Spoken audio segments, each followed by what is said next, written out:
मेरे प्यारे साथियों, बेल्ट्रॉन के प्रोग्रामर की एग्ज़ाम जिन अभ्यर्थियों ने दिए हैं वो कटअप के लिए काफ़ी परेशान हैं और जिन्होंने दिया है उन्हें पता है कि पेपर का लेवल कितना हाई था। अब वो अलग अलग प्लेटफॉर्म्स पे कटअप को अधिक पाकर वो चिंतित हो रहे हैं कि इतना अधिक कटअप कैसे चल जाए। बात आपकी पूरी तरीके से सही है। जहाँ लेवल हाई है पेपर का, वहाँ आप कटअप को भी पिछली बार से अधिक बताओगे, ये कहाँ तक जायज़ है? तो मैं आपको बताता हूँ कि क्या कटअप जाते हैं और मैं आपको ये दिखाने की पहले कोशिश करता हूँ कि कैंडिडेट्स को मार्क्स कैसे आते हैं। तो आप देखो, ये मैं पिछले बार की प्रोग्रामर की मैं डेटा आपको दिखा रहा हूँ। तो नंबर इनके इस तरह आ रहे हैं, देख रहे हो, 64 नंबर है। ये नंबर कुछ है पिछली बार के, और पिछली बार की मैं आपको कटअप पहले दिखा देता हूँ, उसके बाद मैं बताता हूँ आपको कि क्या कटअप इस बार की होनी चाहिए। आप सभी अभ्यर्थी जो हैं वो इसके रिजल्ट के वेटेज सिस्टम से आप बखूबी, आपको पता है वेटेज सिस्टम क्या होती है इसकी। जिन अभ्यर्थियों को नहीं पता है उन्हें मैं थोड़ा बता दूंगा यहाँ। इसमें देखो, पिछली बार की जो वैकेंसी थी उसमें जनरल BC1 और BC2 इन तीन कैटेगरीज को 65 इनका कटअप गया था, ठीक है। और इनका तो कोई रिजर्वेशन नहीं दिया जाता है, इनको कोई वेटेज नहीं है मार्क्स में कटअप पे, तो इनको कोई वेटेज नहीं दिया गया है। कैंडिडेट्स जो सिलेक्शन होती है उसमें क्या वेटेज है, मार्क्स कितना दिया जाता है उसमें, तो वो नहीं है इनमें, तो इनका 65 गया।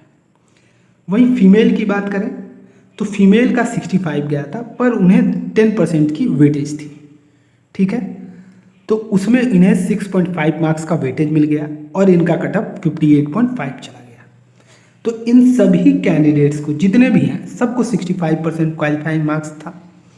अब इसमें वेटेज मिला सभी को और इस प्रकार मार्क्स उनके घटे, जैसे कि फीमेल को 10% मिला, SC को 10% मिला, ST को 10% मिला, PH कैंडिडेट को 15% मिला।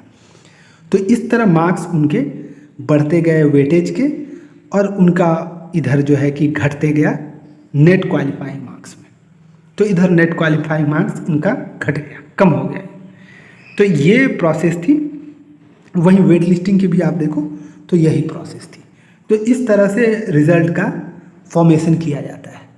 तो इस बार की क्या कंडीशंस हैं उस पर मैं आपको बताता हूँ।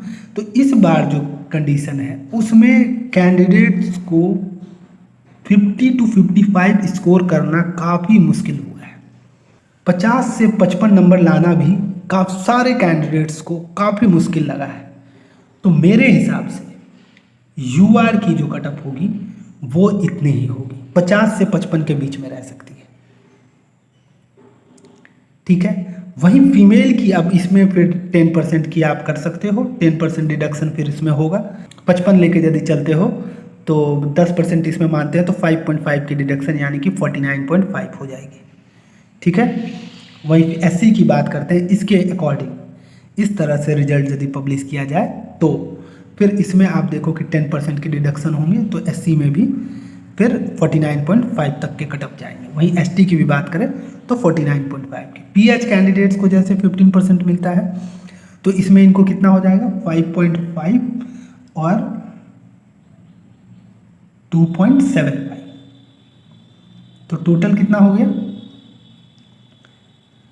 5 to 8.25, यानी कि उनका 55 में 8 माइनस करते हैं तो हो गया 47 और 25 किए तो 46.75।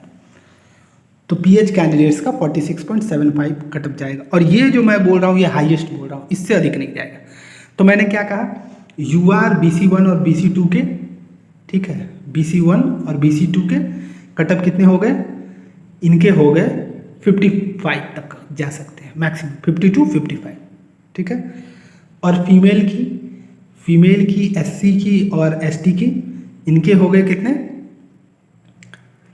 49.5 हो गए, ठीक है। वहीं PH कैंडिडेट्स के कितने हो गए, 46.75 हो गए।